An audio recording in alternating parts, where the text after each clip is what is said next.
Vamos a dar comienzo a la segunda jornada de las ponencias de la 7ª edición de las jornadas de Acupamar, este año dedicada al patrimonio religioso intramuro.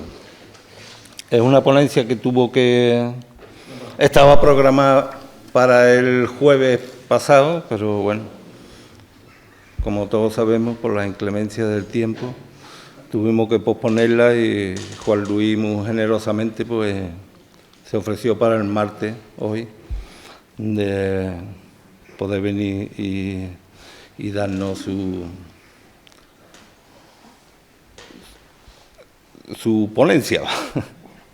Yo quiero ser muy breve porque es que presentar a Juan Luis en un espacio donde somos todos amigos, colegas, paisanos, reiterar su currículum como historiador del arte, como sería casi una redundancia. Entonces, yo lo que quería dar unas breves pinceladas. Todos conocemos de su adolescencia aquí en Marchena, como historiador del arte, sus artículos, sus investigaciones, sus publicaciones sobre la historia y el patrimonio de Marchena. Por todos estos motivos se nombró hijo adoptivo de Marchena, por toda su implicación en Marchena, ¿no? Es socio de Acupamar, colaborador de Acupamar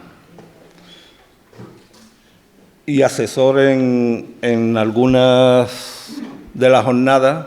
Lo hemos tenido como asesor en la 5ª jornada, cuando se trató el tema de las obras que pertenecieron a los duques de Arco, que estuvieron en Palacio y después pasaron a ser de la Iglesia.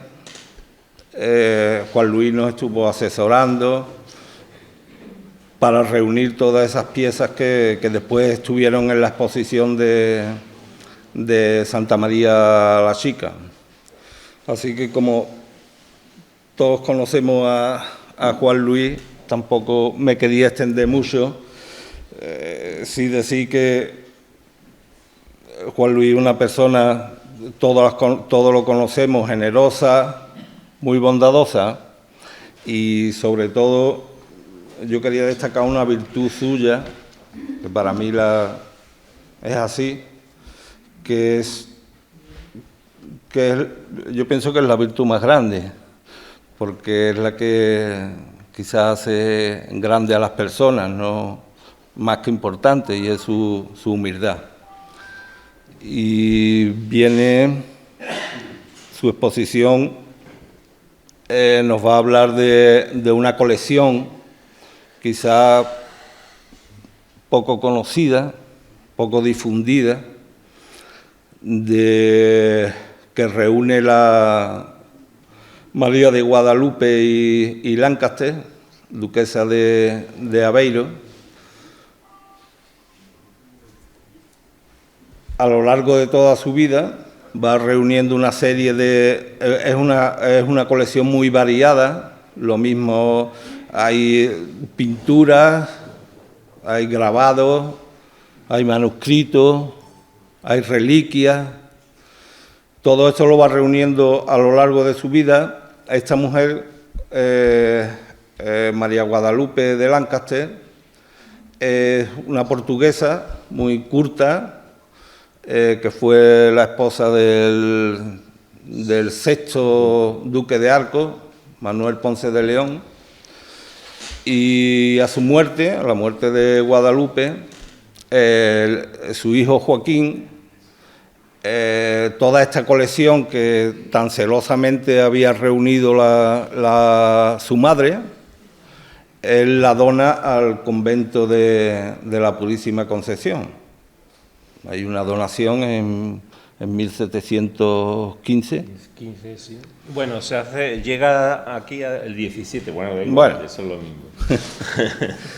Lo dona al convento 20 cuadros, donde reúne toda esa colección, son 20 marcos dorados, y tiene la particularidad que tiene obra tanto en el anverso como en el reverso del enmarcado. Entonces, nosotros cuando visitamos Santa María vemos una cara, el reverso tiene igualmente obras y tan importantes como las que vemos, y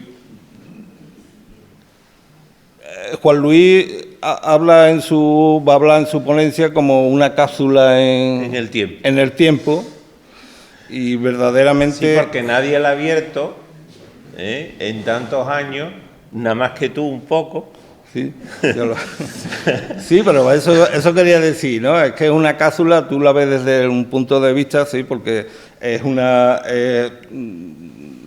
quizá una cápsula porque su cronología es muy concreta, y es como si fuera cuando en una primera piedra se pone una lata con una serie de cosas, de objetos de una determinada época. Entonces, no la tenemos ahí, no la hemos estudiado suficientemente, y es precisamente una cápsula que nos cuenta muchas cosas. Muy variada, además. Lo mismo temática que técnicamente. Pero de un momento muy concreto, que es entre 1630, que nace ella, y 1715, que se muere, ¿no? Eso es. Así que, bueno, yo lo considero una cápsula también, porque, como Juan Luis dice, me tocó en el 2007 arreglar uno. y verdaderamente es como los marcos son como cajas fuertes que han perdido su llave. Claro. Porque es imposible abrirlo sin dañar el marco y las cerdas donde están distribuidas cada una de las piezas. Y eso es una de las cosas que debemos hablar para el futuro, en el sentido de qué hacer con eso, que está tan cerrado y que sin embargo impide verlo bien. Bueno, pues ya está, así de breve. Bueno, fijaros, en la imagen que tenéis ahí, tenéis dos fotos bastante realistas, fotorretratos me refiero, de Doña María. Una recién llegada a Madrid, procedente de Portugal. Sabéis que nació en Aceitao y que llega a Madrid en 1660, es decir, con 30 añitos. Ya una mujer para esa época madura, y no se casa hasta el año 65. Es decir, que se casa con el duque de Arcos ya madurita. Solo tienen 3 hijos. Bueno, llega a tener un cuarto, pero que muere. Y que será don Joaquín, el primogénito. El segundo heredará el ducado de Aveiro, que se llama Gabriel, y la tercera, Isabel, será duquesa de Alba, es decir, se casará con un Alba. Fijaros que estamos hablando de lo mejor de ese momento crucial. Y estamos hablando también de la corte de Carlos II. Ella es amiga de la reina madre, que es la que manda. Y pues ya sabéis cómo estaba el hijo, cómo era, y luego es un personaje interesantísimo desde el punto de vista, de cualquier punto de vista. Tiene muchas aristas, como diríamos hoy. Y luego tenéis ahí una foto pequeñita de un servidor cuando por primera vez se tropezó con este conjunto. Decía, hace un montón de años. Tenía barba y tenía pelo. Y eso, pues, ¿qué nos indica? Pues más o menos yo llegaría con 20 años, la de arriba tiene 30. Y luego me tenéis aquí ahora, pues más o menos casi como la señora duquesa en esta foto en esa imagen de la Real Academia de San Fernando. Un cuadro recientemente comprado y recientemente restaurado, que curiosamente por detrás tiene los mismos textos que tienen los que habéis restaurado en Santa María, que algunos veremos ahora, o el que tiene el que compró el Museo de Bellas Artes de Sevilla, que pone, esto fue de mi madre, la duquesa de Aveiro, no sé cuánto. Es decir, que eso se escribe en tiempos de don Joaquín, lógicamente, de su hijo amado, que es el que cierra esa cápsula del tiempo que hemos estado comentando, y la trae a Marchena. Igual que yo creo que es el causante de que la librería, la biblioteca llegue a Santa Olalla. Es decir, que vamos a ver pues toda la vida de esta señora, pero también la mía, en el sentido de que yo puedo contar que he estado trabajando ese material porque es inmenso, es decir, son casi 600 grabados, y pensar que en la época que nos tropezamos con él, pues no había internet. Es decir, tú no podías entrar en un museo como ahora y ver qué grabado hay, quién no ha grabado, qué puede ser, qué no puede ser. Y muchos de los grabados, como veréis, el del montaje, están bastante ocultos, podríamos decir, incluso por el montaje, porque tiene un papel pintado de los de pared de aquella época, que pisan los grabados de alguna manera.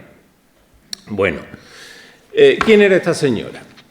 Fijaros lo que dice nada menos que Saint-Simon, que es el embajador francés en Madrid en esos tiempos. Dice, era una persona muy virtuosa, pero muy elevada y excesivamente distinguida por su espíritu y por su erudición.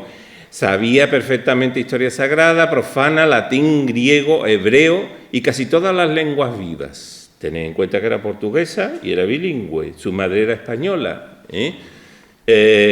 Por eso tenía esa facilidad también de idioma, aparte de su propia curiosidad, ¿no? Su casa en Madrid, que por cierto estaba al lado de la iglesia de San Ginés, era un lugar de encuentro de la corte, de los ministros extranjeros, es decir, de los embajadores.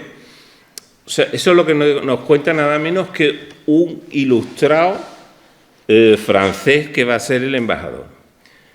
Y fijaros lo que nos dice un contemporáneo, porque el conocimiento de la ciencia y las operaciones piadosas han sido siempre su principal aplicación. Ya hemos visto que era muy beata, viviendo hacia todo lo demás enteramente separada del siglo. Pero eso no lo dice, pero fijaros, Palomino, el primer historiador del arte y pintor, nos dice, la duquesa de Aveiro no ha permitido que le falte en su universal comprensión de la pintura, cuya inteligencia acompaña con la de todas buenas letras y pericia universal de lengua. Es decir, nos vuelve, lo de las lenguas le da sombra a todo el mundo, porque fijaros que lo de la formación de una duquesa portuguesa o de una noble portuguesa era mucho más completa que las españolas, de tal manera que en la corte española se rifaba que hubiera una noble portuguesa.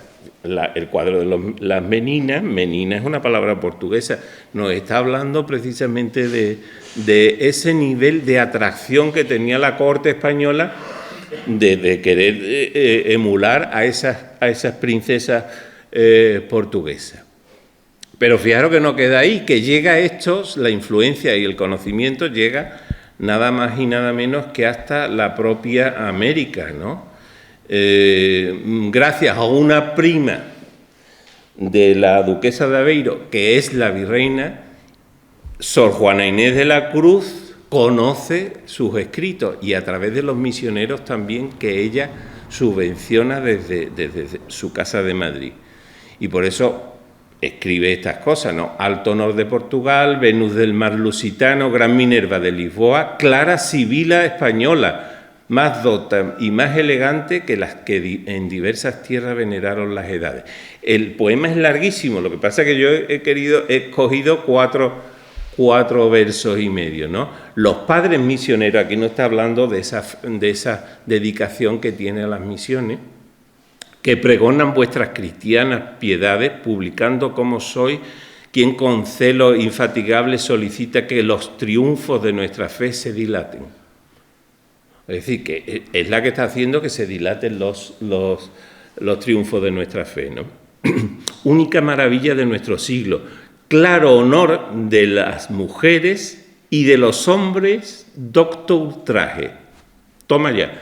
Es decir, está diciendo que está por encima de la mayoría de las mujeres y, por supuesto, incluso de su marido, que ahí entramos en otro tema, que es el problema que va a tener con su marido y la separación, pero no adelantemos acontecimientos.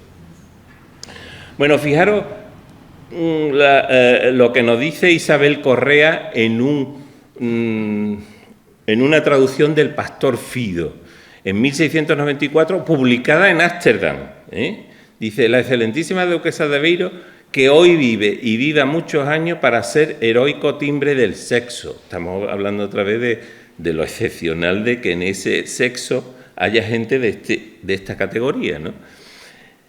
En el que está componiendo de las chinas, es decir, que está escribiendo un libro de las chinas. O sea, fijaros el nivel de conocimiento y el nivel de interés que tiene esta mujer, de curiosidad por investigar todo.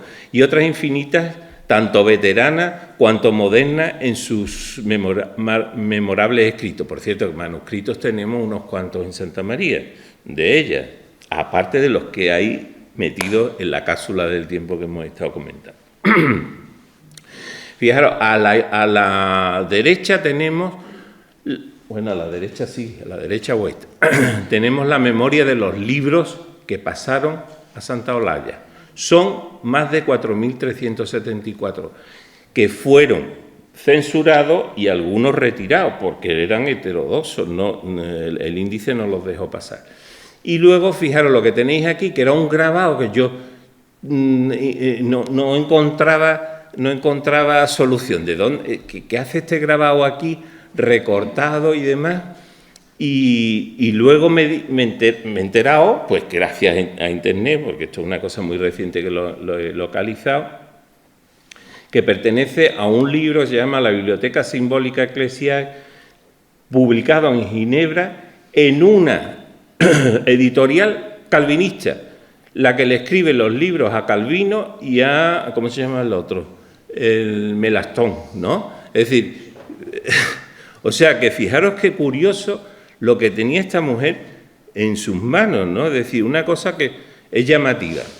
Bueno, entramos en faena con el drama entre el matrimonio, ¿no?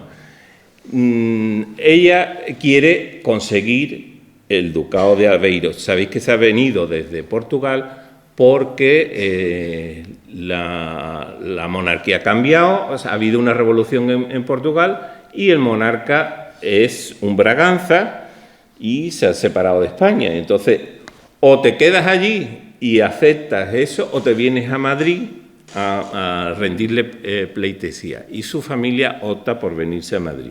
Claro, se quedan sin nada en principio. Pero después de 1668 se llega a una paz entre Lisboa y Madrid y va a poder reclamar sus derechos sobre sus bienes, ¿no? Ya se ha muerto su hermano, que era el heredero, y ella es la que se había muerto en Cádiz, el hermano. Entonces, desde Madrid está reclamando. Al principio, don Manuel la apoya, pero después, como vio que tenía que rendirle pleitesía al rey portugués y abandonar España, pues le decía que tú no sales de aquí, que tú no vas, y menos a ese petardo que es el rey de España, ¿no? De Portugal. Y entonces le escribe al confesor de Carlos II que ella quiere conseguir ese dinero, que quiere conseguir esas rentas y le escribe de esta manera: pues Dios y la ley no hicieron administradores a los maridos de los bienes de sus mujeres para la ruina. Todo lo contrario, antes para su conservación y aumento. Es decir, que el marido lo estaba haciendo más porque estaba luchando por su ruina, fijaros que los territorios que llega a reunir la duquesa solamente en territorio español iban por herencia de su madre, desde Maqueda, Torrijos, hasta Elche y Aspe. Es decir, que tenía, que en ese momento podíamos decir que el ducado de Arco es el más grande casi de la historia del ducado de Arco, ¿no? Porque si es desde Bailén hasta Chipiona, en la parte nuestra, pues por el otro lado también se extendía en horizontal por la parte baja de Castilla-La Mancha, ¿no? Fijaros qué curioso que yo me di cuenta del problema que tenían cuando leí las dos oraciones fúnebres, la de don Manuel, por una parte, cuando se muere, que son oraciones fúnebres que se predican en Marchena, Entonces, la oración fúnebre de don Manuel nos dice que pobrecito, que era muy bueno, que no sé cuánto, pero que su mujer, que en fin, algo así, ¿no? Y en el otro, que hay que ver que se habían tenido que separar, que no sé cuánto. Digo, aquí hay tomate, ¿no? Pero eso fue hace ya un montón de años. Luego se han publicado muchas cosas y además ha aparecido incluso un borrador de la carta de divorcio de los dos, ¿no? Pero lo más interesante es que se hacen de alguna manera eco nada menos que Tirso González, que es un jesuita que va a ser general de la orden en Roma y que va a ser, me toca a mí también este tema, va a ser el general de la orden que promocione la iglesia de San Luis de los Franceses de Sevilla, que es mi otro libro querido, ¿no? Entonces, claro, digo, cuando aparece Tirso González en medio, digo, bueno, ¿qué hace este aquí? También metido en el... Pues es que Tirso González, antes de ser general, estuvo haciendo misiones por toda España, misiones de los jesuitas en ciudades tan importantes como Madrid, pero ella quiso que fuera a Torrijos, a sus tierras, y lo trató. Dice que tenía pesadísimo disgusto con su marido, ¿no? Está diciendo, y llevaba gastado en el pleito para recuperar su título más de 100.000 ducados. Pero el duque se empeñaba en que su mujer no había de ir ni doblar la rodilla al rey de Portugal.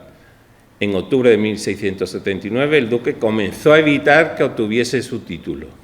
Ante la perseverancia de María de Guadalupe, le quita los hijos y bloqueando todas las salidas posibles hasta que no le quedó más remedio que abandonar el palacio madrileño e irse a sus territorios temporalmente, ¿no? Finalmente obtuvo el divorcio y el ducado de Aveiro de manos de Carlos II en 1681. O sea que en 1681 ya es rica, no, y ya no tiene nada que ver con su marido ni nada, ¿no? Y es cuando de facto tiene que marchar su hijo Gabriel a Portugal y se queda allí para rendir homenaje y recibir los frutos de... Ahora, ¿cómo condensar la mentalidad de esta mujer? Pues yo lo he puesto aquí un poco resumido con grabados del conjunto, ¿no? Fijaros, arriba hay una vanitas. Una vanitas es un cuadro o un grabado, como en este caso, donde se representa la muerte, la caducidad de las plantas, la bomba de jabón como lo más leve de la propia vida, o también el reloj, el paso del tiempo. De nuevo, al lado hay otra vanitas con el mismo tema. Pero fijaros, el niño que hay a la izquierda que está enseñando memorato novissima. Esto ya nos suena un poco raro, porque ya no se estudia eso. Los novísimos era una cosa que estudiábamos en el catecismo, ¿Quién sabe lo que eran los novísimos? Los novísimos eran la muerte, el juicio, el cielo, el purgatorio y el infierno. Eran cinco cosas que se estudian. Entonces, fijaros que es un grabado, por cierto, renacentista bastante bueno, que está enseñando el juicio.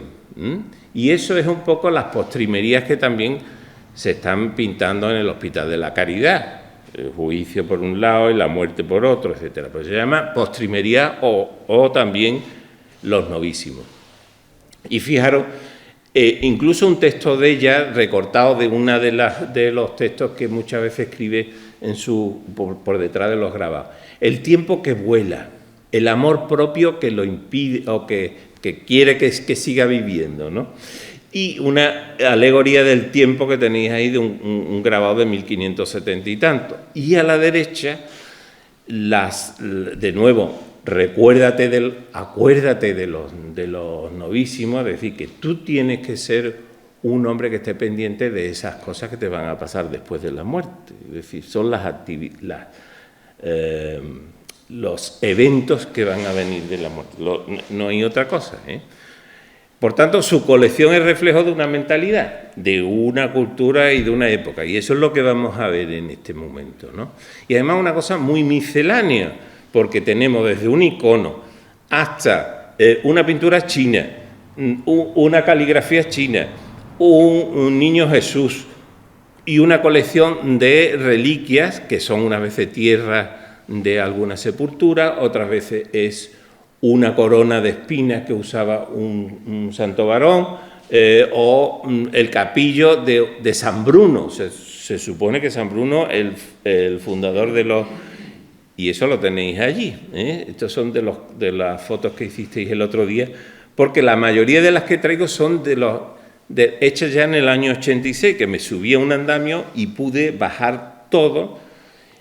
Y claro, ese es otro tema, que si se bajan muchas veces o una vez más, el problema es que la conservación es peligrosa, Es decir, porque están, por ejemplo, los que están en la bóveda están cogidos con 4 clavos, y como quites uno, y luego como lo pone, es decir, que eso es un verdadero problema.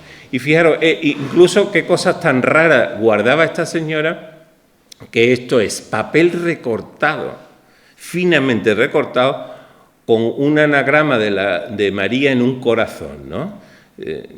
Una obra que es muy raro que se conserve en otro sitio nada más que aquí. Es decir, que hay cosas que son excepcionales de todo punto de vista. Fijaros que muere en olor de santidad. En este texto, que se conserva, por ejemplo, en la Biblioteca Nacional, breve noticia de la enfermedad y muerte del entierro, se habla ya prácticamente de una santa, de una venerable. Y es el retrato más antiguo que se conserva de ella, que debe ser ya casi los 80 y algo años. Llegó a tener 85, ¿no? Y está en el Museo del Prado. Por cierto, Francisco Ruiz de la Iglesia pintó para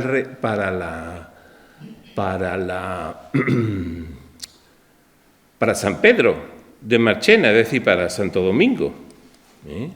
Bueno, donde se llega a enterrar, por supuesto, separada de su marido, porque ya hemos visto, su marido va a enterrarse finalmente en San Agustín, y ella se entierra nada más y nada menos que debajo del camarín de la Virgen. ¿Por qué?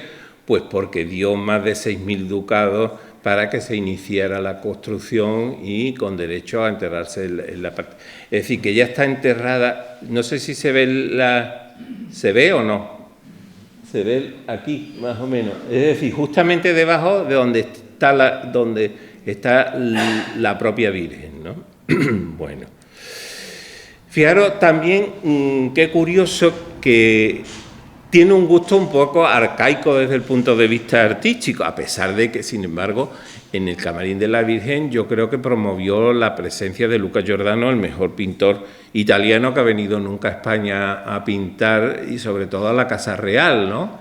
Porque Felipe II lo intentó con Tiziano, Carlos V también, pero no hasta precisamente va a ser Carlos II el que consiga que Luca Giordano venga a España y pinte, ¿no? Pero ella, digo, que tiene un gusto un poquito primitivista, ¿no? En el sentido que le gusta mucho la pintura flamenca. Y eso probablemente sea herencia de su madre, que claro, era de una generación anterior y le gustaba más ese tipo. Y son cosas que probablemente sean heredadas, ¿no? Por ejemplo, este cuadro, este que se conserva en Santa María, este otro, pero este es el que vendieron en el año 71 al Museo de Bellas Artes. Pero hay piezas pequeñísimas de gran calidad, ¿eh? Por ejemplo, esto es un paradigma de la pintura mortuoria, que es muy raro encontrarla, o este que es casi un retrato italiano, ¿no? Es decir, todo eso mezclado con los grabados y demás.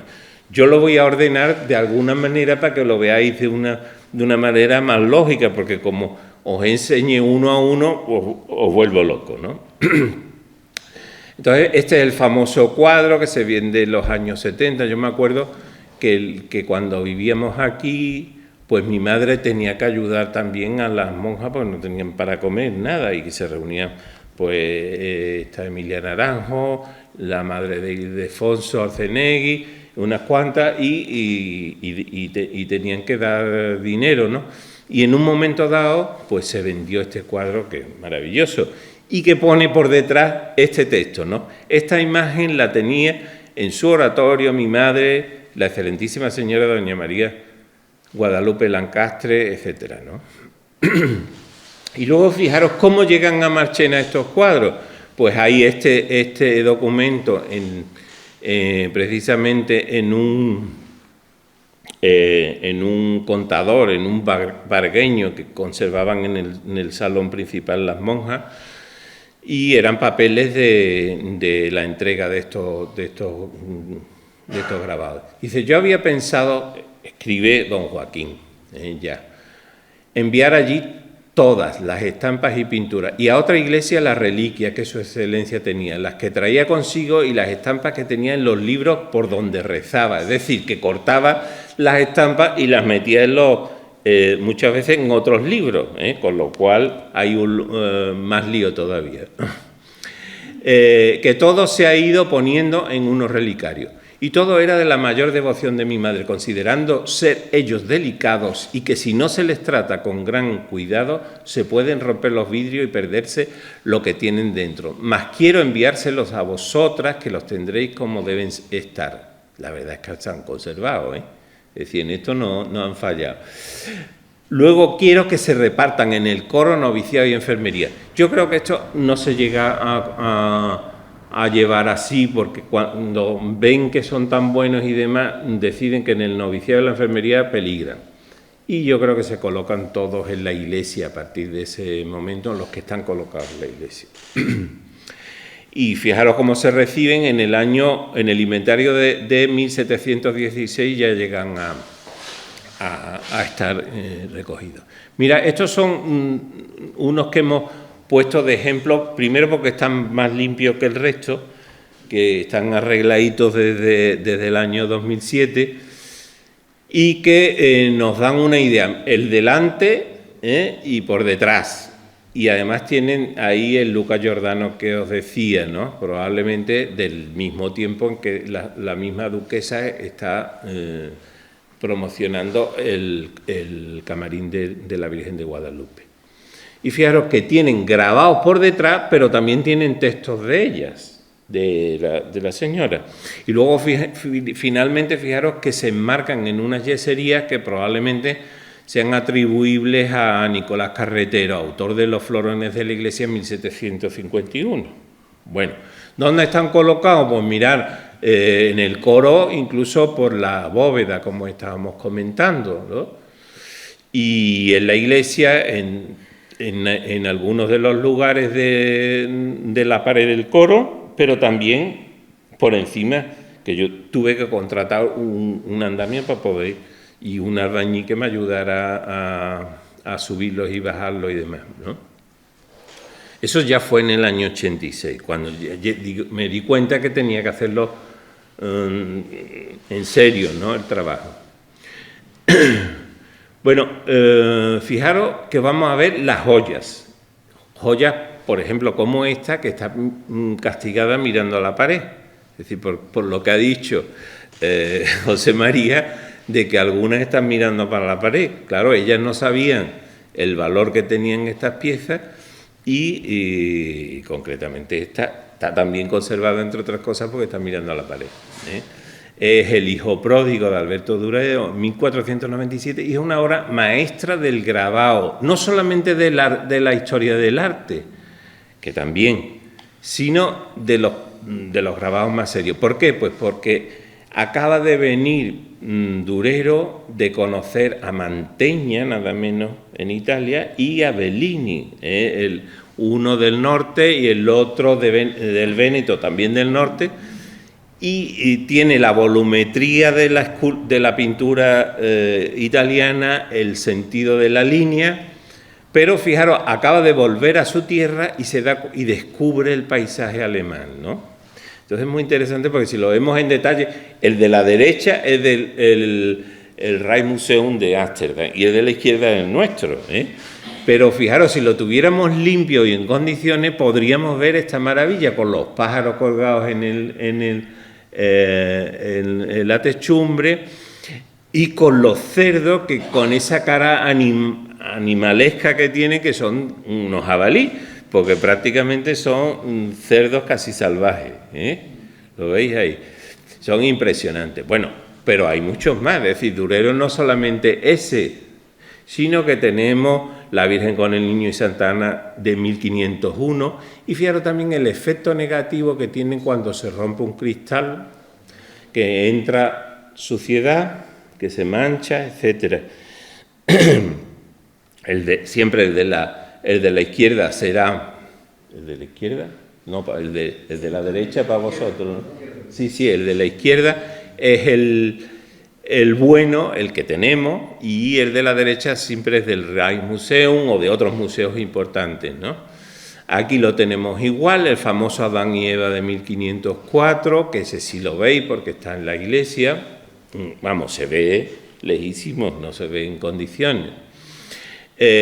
Bueno, fijaros, aquí ya no solamente es que ha estudiado a los clásicos italianos, sino que los ha asimilado y ha hecho esa mezcla tan interesante del expresionismo alemán con la pureza de línea y esos desnudos, que sabéis que Francisco Pacheco decía que mejor que poner a nadie desnudo para pintarlo, siempre ir a los desnudos de Durero. Entonces, claro, para él era como Dios, ¿no? Para el suegro de Velázquez, ¿no? Pero tenemos más, ¿eh? Decir, fijaros, por ejemplo, una de las mejores silografías que hizo Durero, que es el frontispicio, es decir, el primer ejemplar que está antes de la Pasión Pequeña, y que por tanto, fijaros que, bueno, aquí lo tenéis a la derecha el bueno, el que está limpito y demás, y aquí tenemos el nuestro, que tampoco está nada mal, por cierto. Este está un poquito peor, pero es maravilloso porque es el más delicado. Esto está hecho a buril, el otro está hecho tallado en madera, en la silografía. Esto está tallado en un taco de madera, mientras que esto está hecho en una plancha de cobre y hecho a buril, pero tan suavemente que por eso casi que no lo vemos en el caso nuestro, dado que hay un montón de manchas del propio cristal y las manchas de un cristal con agua, pero tened en cuenta que es un cristal de 1715, no es un cristal de ahora. Entonces, fijaros qué curioso que lo tenemos igual, exactamente igual, y es maravilloso. Lo mismo ocurre con este entierro de Cristo, de la Pequeña Pasión, en cobre, que es una maravilla, ¿no? Y también en Jesús ante Caifás, de 1512. Fijaros lo curioso, la asimilación de Durero. Hombre, no estamos en una clase de historia del arte, pero se puede también valorar más el interés que tienen estos grabados. Fijaros los perfiles de los malos, ¿no? Que recuerdan a las caricaturas que hacía el propio Leonardo da Vinci. Es decir, este hombre ha asimilado toda la variedad que ha podido ver en Italia, y lo adapta a ese expresionismo alemán tremendo, ¿no? Tremendista un poco. Cristo que baja, este está por ejemplo en la iglesia, pero ahí en las alturas no hay manera de verlo desde abajo, ni los otros tampoco, casi ninguno de los que estamos viendo. Fijaros qué interesante, porque es la bajada al limbo, ¿no? de Cristo, y este bicharraco que hay aquí arriba como una mezcla de bicho extraño casi prehistórico, casi un dinosaurio inventado, también otro por aquí, es muy curioso. Y este también está en la iglesia, en las alturas, y es muy interesante porque nos retrata un paisaje flamenco, o alemán en este caso, ¿no? Y esa expresividad llega a tocar al propio paisaje, ¿no? Luego tenemos las dudas lógicas, decía, que hay copias también, no solamente originales. La valoración de estos grabados antiguos de Durero hace que se hagan copias en el siglo XVII. Y en este caso es una copia invertida de Jesús ante Pilato, pero fijaros que es exactamente igual, solo que invertida. Probablemente puede incluso que se haya hecho en el mismo taller de Durero, o también hecho ya por los hermanos Vierick en finales del siglo XVI, principios del XVII. Lo mismo ocurre con este también está invertido. No he puesto el original porque tenía dos fotos distintas y me parecía más interesante. De nuevo otro invertido es San Cristóbal, pero que es de la misma calidad, que necesita una urgente restauración, lógicamente, pero también por las manchas del cristal, del propio cristal. Fijaros, incluso una xilografía también de Durero de la Natividad de 1504, también invertida, pero aquí tenemos la clave, es un copista que suele copiar a Luca de Leyden. Entonces sabemos quién es, un copista de Luca de Leyden que pone esta L, el que ha hecho pero claro, aquí planteamos un tema importante. La restauración de esto y el estudio final de esto habría que hacerlo con todo esto desmontado, pero ¿quién se atreve a destruir eso? A destruir el montaje que estos señores lo hicieron originariamente, porque como lo desmontemos es que nos lo hemos cargado ya para siempre. Entonces es una situación delicada que vamos a plantear al final, a ver quién le mete mano a esta cosa. Bueno. Fijaros, seguimos con alemanes, estamos viendo solamente grabados alemán. José introducido en el pozo por sus hermanos, ¿no? Y es Georg Penck. No sé si habéis visto una exposición reciente en el Museo de Bellas Artes de Sevilla sobre las mujeres fuertes en grabado. Ha sido estupendo todo el verano, pero claro, no todo el mundo es aficionado a los grabados como somos a lo mejor Enrique y yo, ha sido maravillosa, y he visto un montón de cosas de Georg Penck también, ¿no? Estamos hablando de un hombre casi contemporáneo a Durero, y lo mismo le pasa a Hans Sebald Bellham, que, de nuevo, fijaros, una interpretación de la melancolía, que es un tema fundamental en la producción de Durero, pero en este caso ha hecho otra completamente distinta y muy interesante, muy renacentista. Fijaros, es una mujer fuerte ahí, que cultiva la geometría, que tiene un compás de arquitecto, que tiene un libro. La melancolía en el sentido positivo, no de que esté deprimida, sino que es la melancolía como origen de la sabiduría, que no es la melancolía que pensamos ahora nosotros. Y luego, fijaros, también es de Sebald Bellham, pero invertido. Entonces, no es de Sebald Bellham, sino que debe ser de un copista.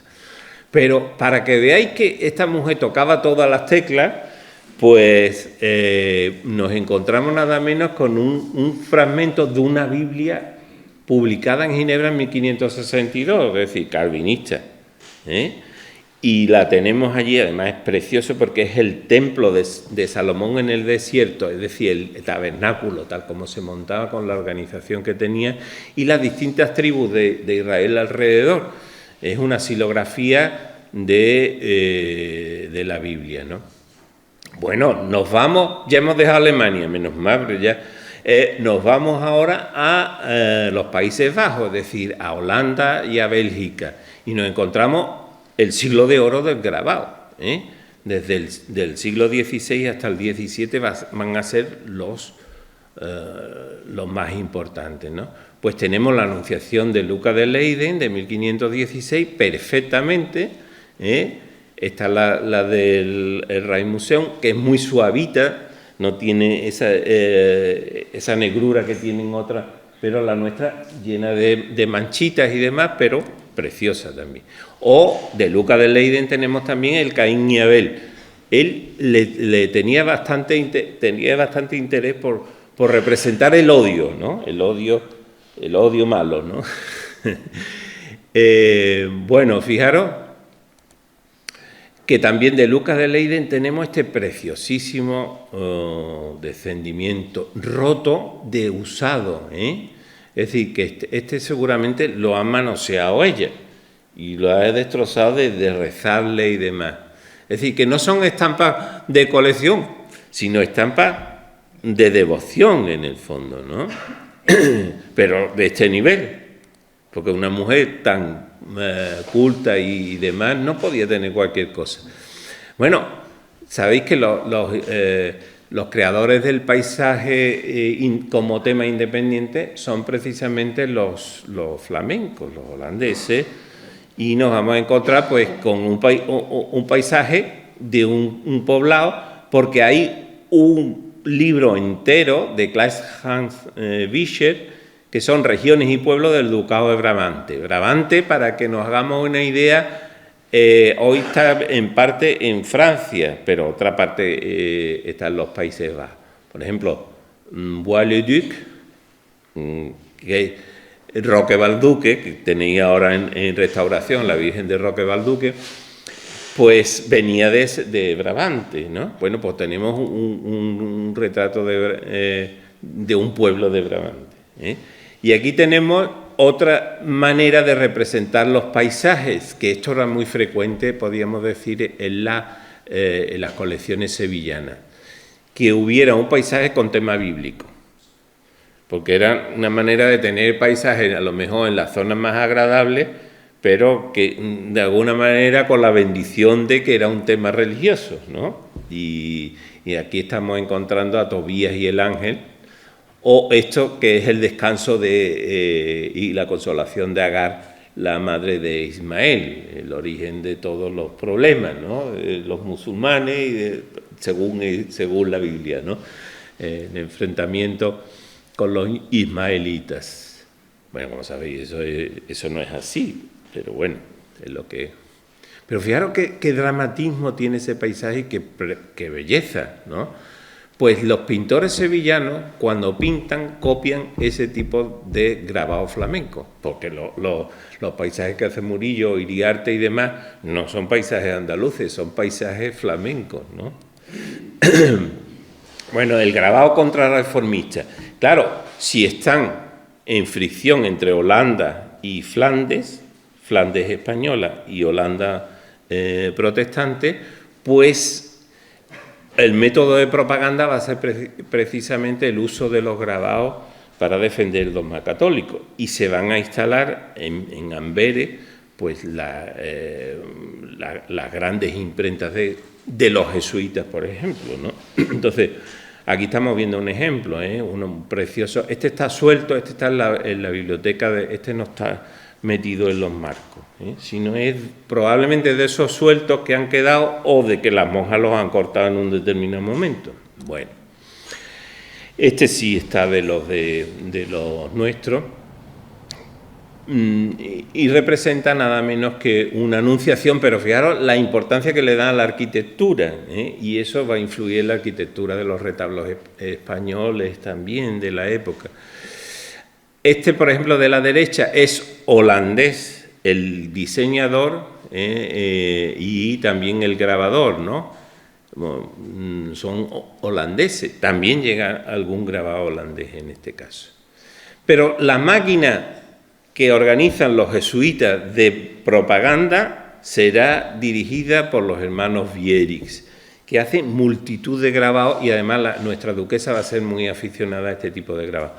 Son grabados pues de santos, grabados de la vida de Cristo, y los libros que publican los jesuitas, por ejemplo, la vida de Cristo de Nadal, pues está toda con grabados de los Vierix, los hermanos Vierix, ¿no? Bueno, y fijaros qué cosas tan raras hay en la colección, como esto que es la justa o el debate, o como dice el certamen, ¿no?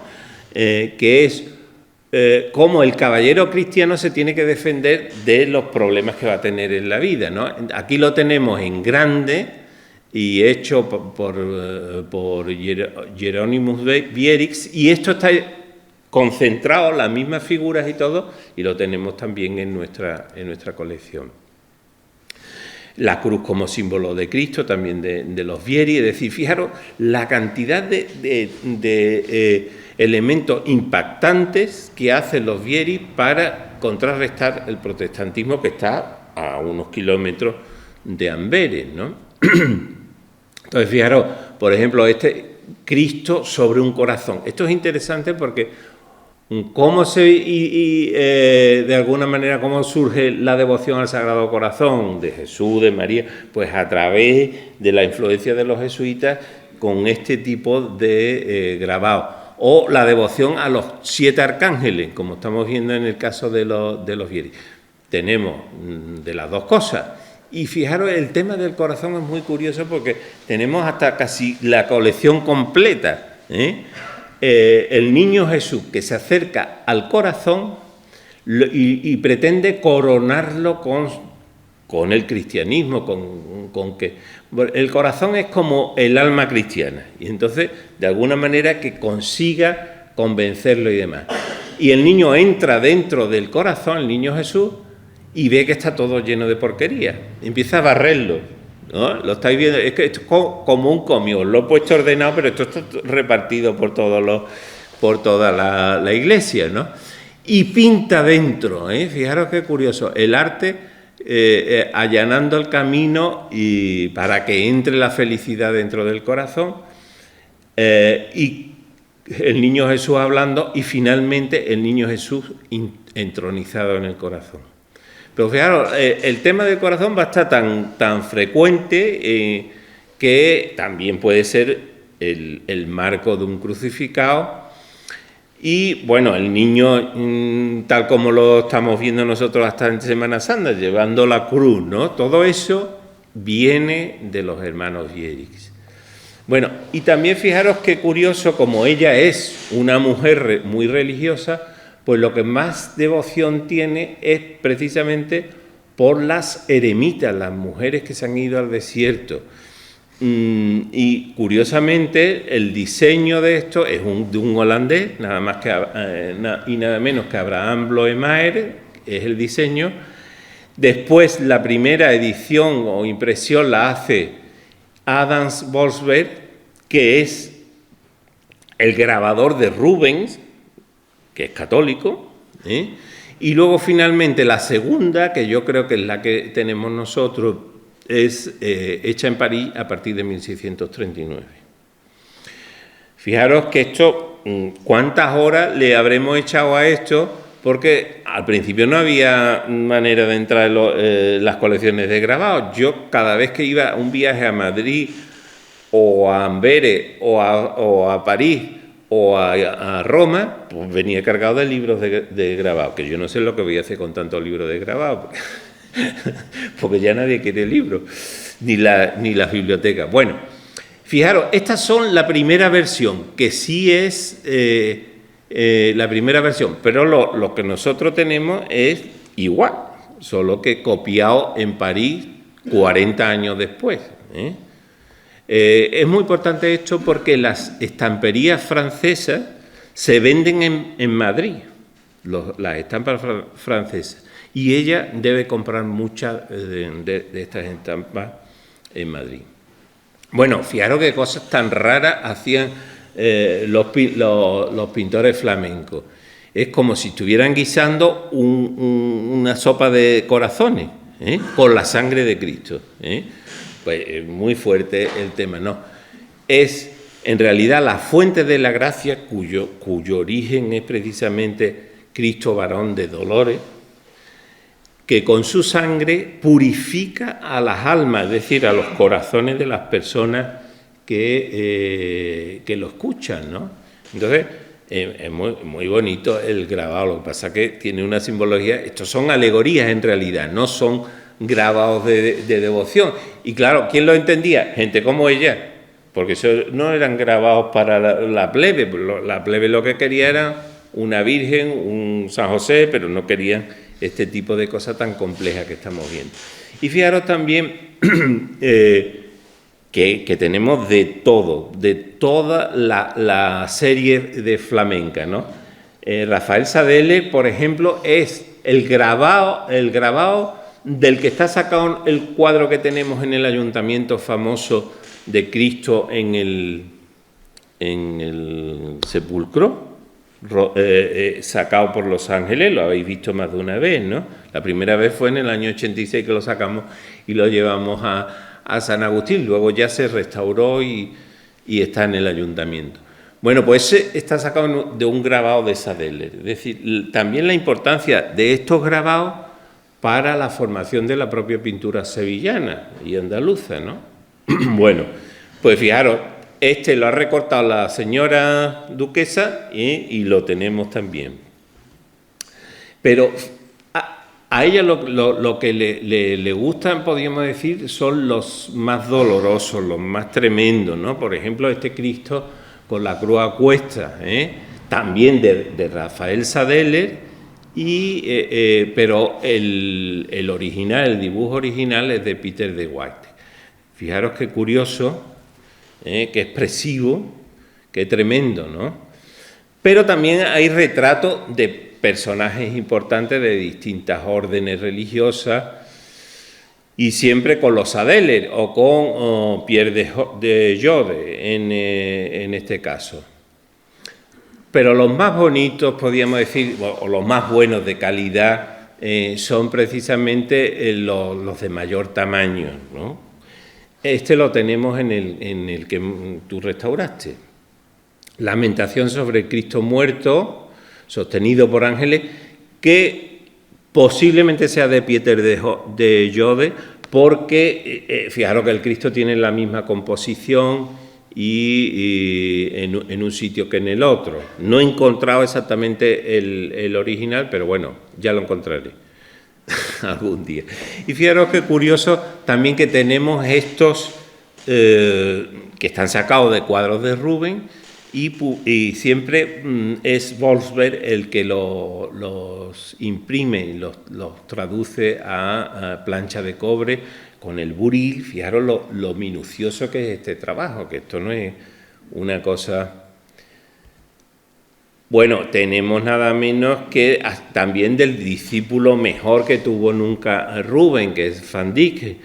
Pues tenemos los improperios, la coronación de espinas, el cuadro original de Anton van Dyck y su reproducción en grabado, que la tenemos en nuestro caso, ¿no? Fijaros, cuando estuviera limpio podría llegar a tener esta calidad que podemos ver en esta otra imagen. También fijaros que en los años 30 y tantos ya Rubens está haciendo cosas mucho más devocionales y en este caso reproduce la parte inferior del cuadro de Rubens de Santa Teresa de Ávila intercediendo por Bernardino de Mendoza. Bueno, pues tenemos también ese grabado, la parte de abajo, o sea, que son las ánimas del purgatorio, al fin y al cabo.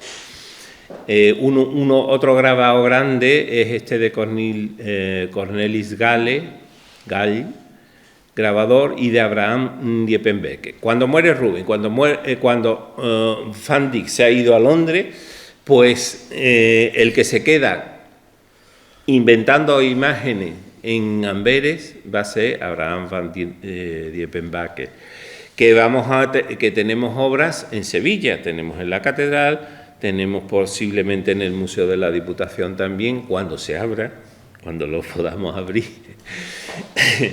Y bueno, fijaros, este es precioso porque además conserva una orla alrededor que también debe ser de esa época, ¿no? Y fijaros cómo han querido con las vidrieras mantener toda la composición completa con el grabado central.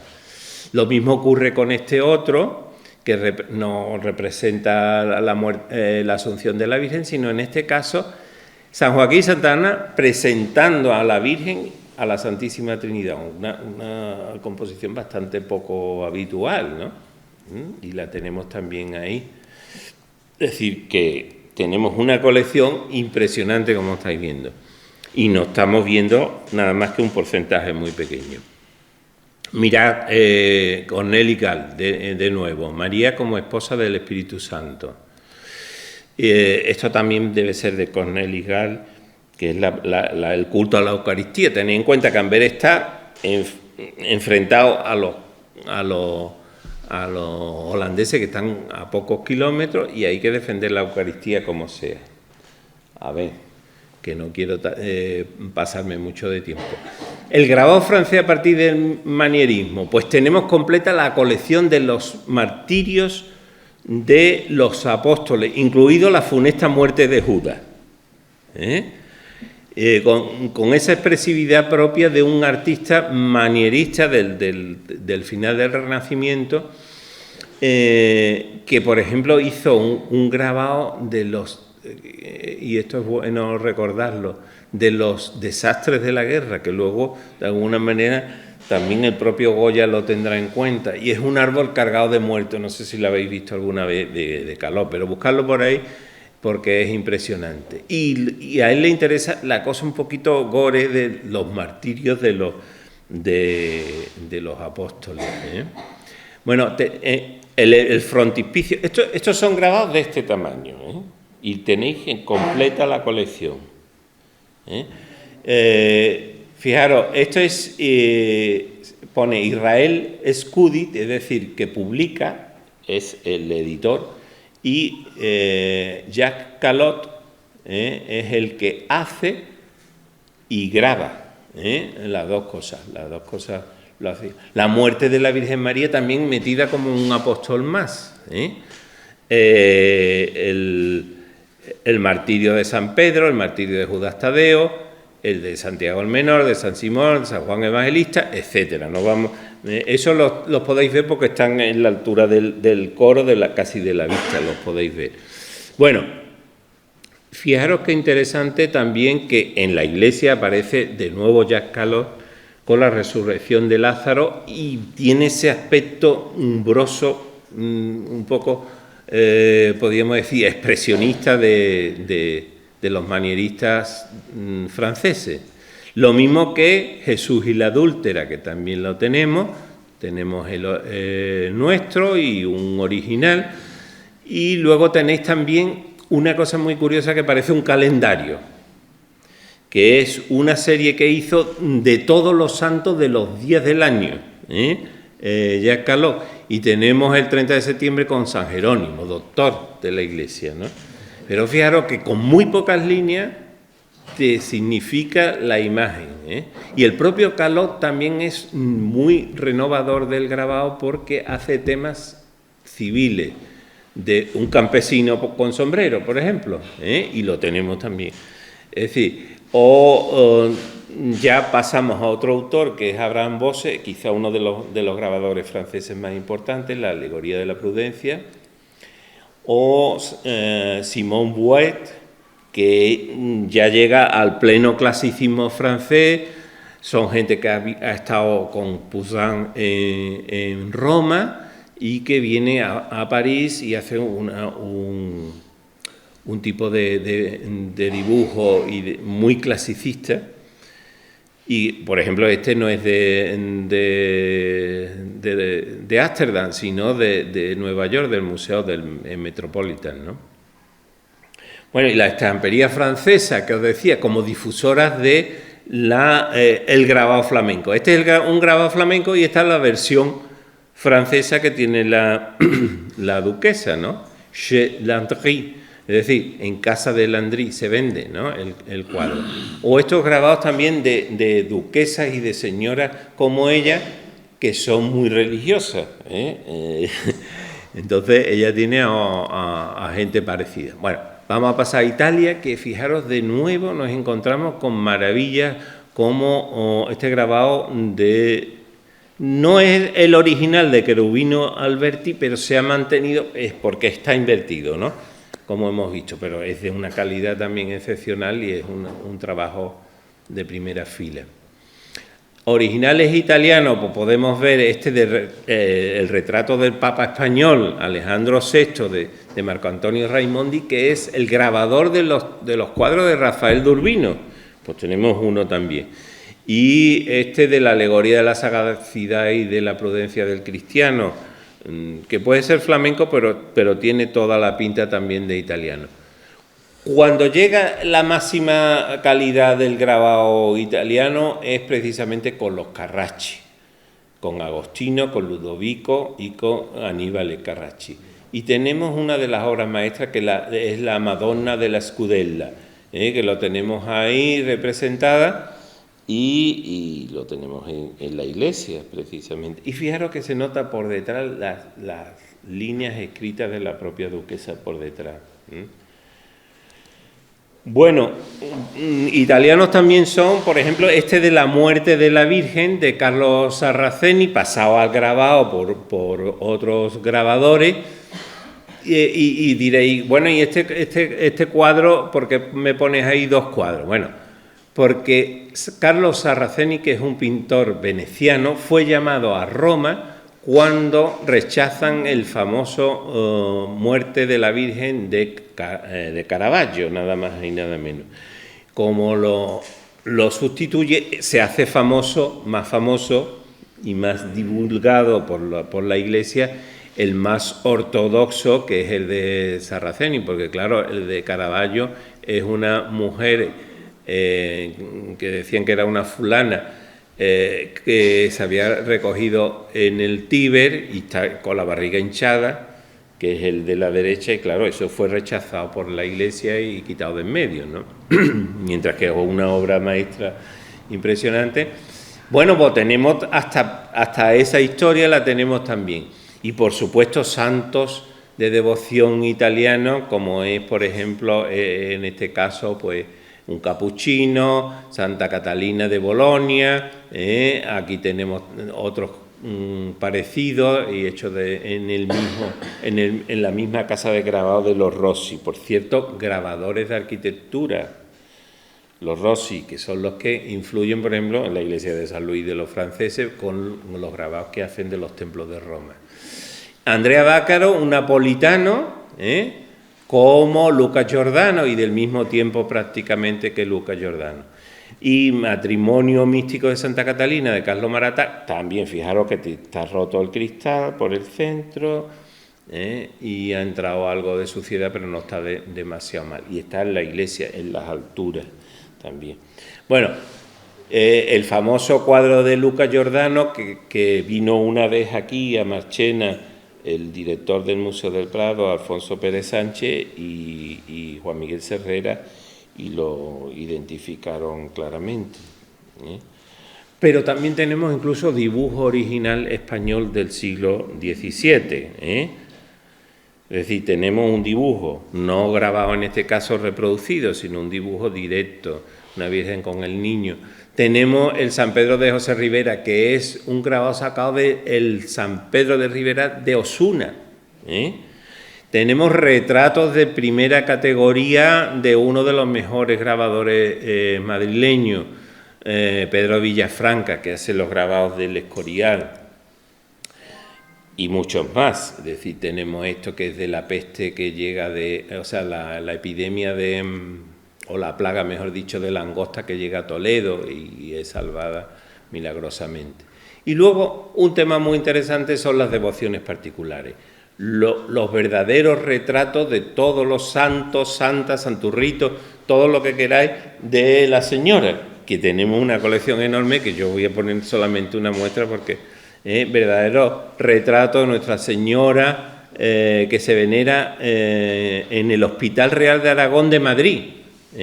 Y Nuestra Señora de Copacabana, que está en el convento de Recoletos, en lo que hoy es la Biblioteca Nacional. Allí estaban los agustinos Recoletos. Y este es de Marcos Orozco, uno de los mejores grabadores, el de la izquierda, efectivamente. Bueno, también hay grabados buenos sevillanos. Basado en pinturas de Murillo, pues hace su discípulo Cornelis Schutt, que es flamenco, pero es discípulo de Murillo, formado en Flandes, pero miembro de la Academia de Santa Isabel de Hungría. Bueno, en esa época no era Santa Isabel de Hungría, era la Academia de Murillo y de Valdés Leal, la Academia de Pintura. Y fijaros que hace estos grabados de Sor Francisca Dorotea, que sabéis que es una venerable de lo que hoy es el convento de la Virgen de los Reyes, en la calle Santiago de Sevilla. Ahí fundó ese convento y ahí vivió. Y también el famoso venerable Fernando de Contreras, también de Cornelis Schutt, etc. Y a partir de un dibujo, de una pintura de Murillo.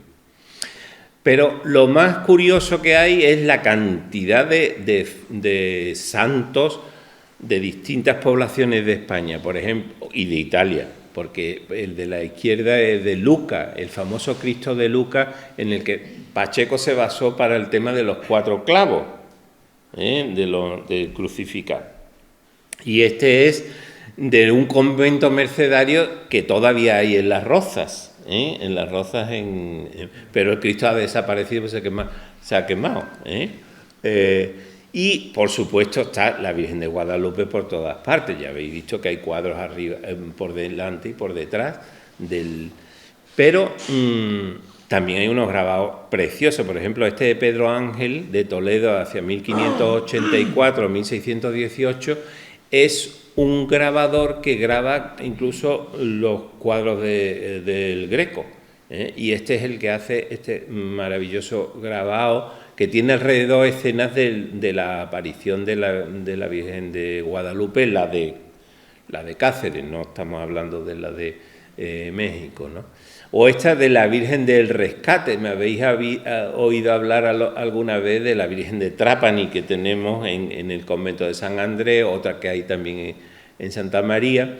Pues esta era una Virgen de Trapani que la tenían los moros no sé si era en Orán, la tenían los moros en Argel, y entonces la rescata unos mercedarios que pagan en este caso creo que eran agustinos, y la llevan a Zaragoza, a una iglesia que ya no está en uso y ya no se conserva. Por tanto, también son documentos de este momento, lo mismo que esta Virgen del Rosario de Vitoria, ¿no?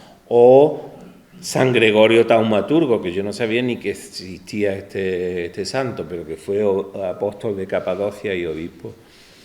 La Virgen de Guadalupe de nuevo, y cosas fijaros, como las rarezas o las extrañezas de los grabados de los Vieri pasan también a España, a través de composiciones muy alegóricas. Por ejemplo, la religiosa mortificada es de Marcos de Orozco, pero tiene toda la pinta de los grabados de los Vierix, o este también, ¿no? Pero también la señora duquesa es precursora del gusto por Oriente. Ya hemos visto que ella paga en las empresas misioneras de los jesuitas en Oriente, la China, en California, en Sonora, sí, fijaros, en Sierra Leona. Entonces, lo que le mandan a veces pues son recuerdos. Por ejemplo, este es la corona del emperador de la China, y esto de la derecha pues es una princesa cristiana que se llama Candida Yu, que se hace un grabado en Francia, en los jesuitas, y que lo reparten por todas partes. Y esta es una acuarela hecha de un retrato, o sea, un retrato directo de la Cándida y una pintura china también, es decir, que tenía gusto por el oriente, ¿no?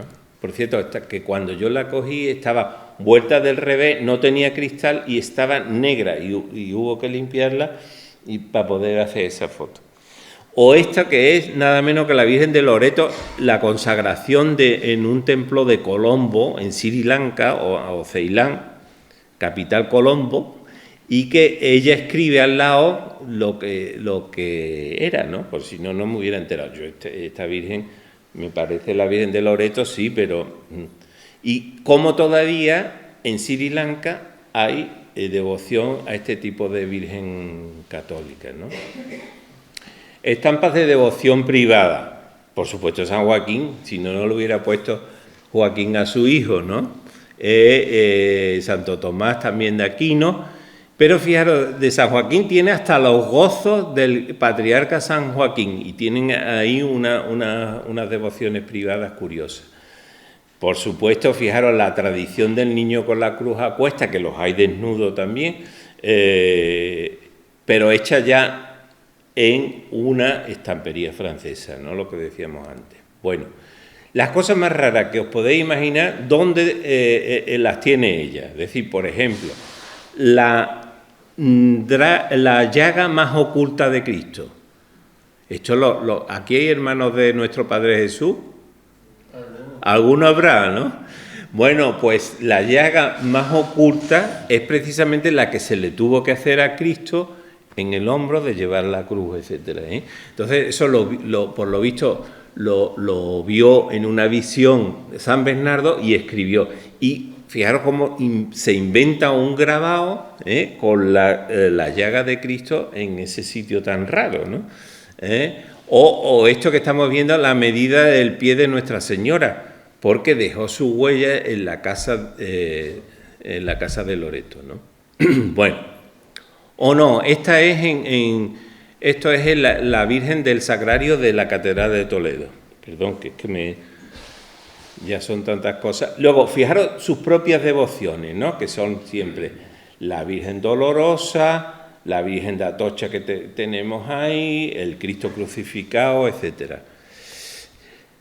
Pero también las extranjeras, es decir, que a ella no se le escapa ninguna, ¿eh? Por ejemplo, el caso de la imagen de Bois-le-Duc, del pueblo donde nació Roque Valduquer, de la Virgen que hemos estado comentando que está arreglando palomas.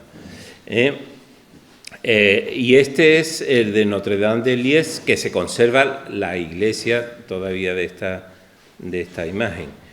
Y luego otro tema curioso, que ella, según Palomino, pintaba. Y yo creo que tenemos por lo menos una cosa porque está firmada por María Guadalupe, que es el de la derecha, ¿no? Ese paisaje, y que lo ha arreglado ella. Es decir, esto era un grabado que se encuentran en la basura unos niños de Madrid, lo arregla ella, le pone un trozo de madera y nos cuenta por detrás que lo ha arreglado ella y que es... Yo creo que también este dibujo se le puede atribuir, porque no es de la calidad del otro, o también incluso el coloreado de algunas de las imágenes de San Juan Brito, ahora es San Juan, entonces era venerable, y recientemente se ha hecho un santo jesuita que se disfrazaba en la India y que seguramente portugués, y que ella seguramente lo apoyó y apoyó la canonización, porque hay un montón como es decir, están hechos sobre pergamino y aparecen bastantes veces. Bueno, ¿qué más? Pues es promotora de las misiones jesuitas en Oriente, en Occidente, en California, ya lo hemos visto eso, San Juan Brito en la India, y aquí pues un grabado precioso de todos los misioneros jesuitas, y yo creo que es en seda, porque ahí curiosamente se han conservado los grabados en seda, que es más difícil que se conserven de esa época, ¿no? Fijaros, mártires franciscanos del Japón, ahí tenemos a Manuel Antonio, que ha escrito un artículo precioso sobre los mártires de la duquesa de Aveiro y los mártires del Japón, Pues aquí, por supuesto tenía que haber cosas de esas también, ¿no? Aquí tenía un grabado de los mártires, otro de los mártires de China, y fijaros, de los mártires de Japón jesuitas, pues hay algunos no muy conocidos, por ejemplo, Jacobo Chisai, pero sobre todo Carlos Colonna, que es este que lo tenemos incluso en versión de un grabador flamenco importante, el Wolfsberg, el que hacía los grabados de Rubens, y luego la versión que tiene ella, que es más popular, que probablemente sea francesa, una copia francesa. Pero tiene incluso de los mártires en Paraguay, es decir, los primeros mártires en Paraguay, es decir, que tiene de todo. Y por supuesto tiene los famosos grabados de Giovanni Cola o Giovanni da Nola, o Nicolao también se le llama, que son los cobres que están en la puerta del Sagrario de Santa María la Chica y de Santa Isabel, pero que hubo más, hubo en otros conventos, pero se han perdido. Y que están sacados de un grabado de los Vierix, de estos que hemos dicho tantas veces, de Amberes, que veis la Virgen del Sueño, y fijaros las manos, la corona, todo eso está sacado de este grabado pequeñito que tenéis. Que en realidad es el fruto de un intento de los jesuitas de crear una escuela de pintura religiosa en Japón. Y ella, por supuesto, está al cabo de está enterada. Bueno, para que veáis que tiene grabados de todas partes. Un grabado de San Ignacio, pero hecho en Colonia. La isla donde muere San Francisco Javier, la isla china donde muere San Francisco Javier. O por ejemplo, en este caso, la cantidad de obras que hay relacionadas con San Francisco Javier. Para ella es un superhéroe, ¿no? El brazo que milagrosamente se separó de la figura y que se conserva incorrupto en Roma. El resto del cuerpo está, como sabéis, en Goa, en la India. Y todo eso ella lo tiene aquí, ¿no? Es decir, a ella no le falta... Bueno, de jesuitas tiene lo más grande, no voy a citar quiénes son cada uno porque yo creo que ya me estoy pasando. Fijaros también, por ejemplo, que tiene de otras órdenes, es decir, la relación con otras órdenes. Tenemos a San Felipe Neri, a San Cayetano, fundador de los clérigos regulares, a San Juan el poeta San Juan de la Cruz, eso. Tenemos a San Juan de Dios que está aquí, tenemos a Santa Teresa, los dos fundadores de las órdenes, de la orden descalza de los carmelitas, un camadulense, y también tenemos a los trinitarios, tenemos incluso a un misionero de Portugal. Es decir, que ella tiene de todo. Ya hemos visto, aquí hay como una especie de resumen para que veáis la cantidad de grabados que hay y de temas distintos. Por ejemplo, este es muy curioso porque reúne toda la Pasión de Cristo en un cercado de mimbre, como son habituales en las pinturas flamencas medievales. Es muy curioso ese, ¿no? Pero también lo que os decía, que está al loro de todo. Lo que pasa en Viena en 1683, se pone la primera piedra de la Pestsaule, ¿no? El monumento a la peste. Pues ella le llega un grabado de la caja con la información que tiene en esa cápsula del tiempo metida el famoso monumento. Pero también esta miniatura del rey, cuando niño pequeño, todo eso lo mezclado con todos los grabados que hemos estado viendo, para que veáis un poco el lío que es ponerle en pie esto. Podemos ver en este relicario, donde hay reliquias, donde hay escultura, donde hay un corazón que ella se hace construir porque lo ha tenido en una visión o en un sueño que ha tenido, entonces se hace construir ese corazón sangrante que estáis viendo ahí. O la Virgen de las Lágrimas, fijaros, esta es la Virgen de las Lágrimas que tenía ella.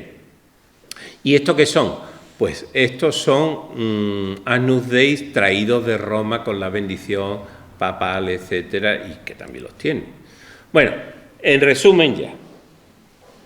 Tenemos grabados de España, de Francia, de Italia, de Alemania, de Flandes, de Holanda, de Portugal, de China, de Austria. Lo más numeroso es Flandes. Del Nuevo Testamento sería también de hagiografía, es decir, de vida de santos, también tenemos una buena cantidad. Devocionales, es decir, esos santos de patronas de pueblos, etcétera. Alegoría y emblemática tenemos menos, retrato también tenemos menos, del Antiguo Testamento tenemos menos, y de paisajes y eso también, de geografía o de paisaje tenemos bastante menos, ¿no? Ahí podemos dejarlo y quizá terminar con una breve nota que yo he hecho aquí. Hemos hecho un viaje por el tiempo que nos ha permitido descubrir una personalidad única. Hemos modificado la disposición original. Hacer el viaje a través de las estampas es el único instrumento para la difusión de las imágenes en aquella época. Desgraciadamente, en una sociedad saturada por las imágenes, probablemente nos llama la atención de un conjunto como este, que es un unicum, ¿eh? Es decir, nadie ha conservado una colección de grabados y de objetos de esa categoría, de ese nivel que habéis visto, y tiene tanta importancia el contenido como el montaje. Eso lo debemos tener en cuenta, porque a la hora de exponerlo tendría que estar a la altura de los ojos, pero por otro lado habría que conservar el montaje. ¿Cómo se casa eso? Pues muy probablemente la única manera es que lo haga una serie de especialistas. No lo podemos hacer nosotros por nuestra cuenta. Ahora arreglamos esto y cambiamos de criterio al siguiente, sino que probablemente esto sería muy complicado de restaurar, porque ya se ha hecho, incluso ya se ha utilizado en otro marco, pues plomo, que no a lo mejor es lo indicado, porque lo que llevan son hoja de lata dorada en este caso, ¿no? La restauración, por tanto, y la puesta en valor es una responsabilidad muy alta. No hay ejemplos a seguir. Habrá que hacer un estudio detallado. Solo se me ocurre una opción, que el IHP hizo un trabajo de investigación para la colección de Isabel la Católica en la Capilla Real de Granada, y se hizo un trabajo modélico en ese caso. Algo así habría que hacer aquí. Hay también que pensar en una solución global. No vale cambiar de tratamiento o estar pendiente de los medios económicos a nuestra disposición o de las subvenciones, ¿no? Los criterios tienen que ser únicos y tendría que ser una cosa muy meditada, ¿no? Y seguramente habría controversia, habría problemas. Tiene un potencial museográfico estupendo. No hay una colección en Andalucía de esta categoría, pero hay que pensar muy bien qué hacemos con ella. Muchas gracias.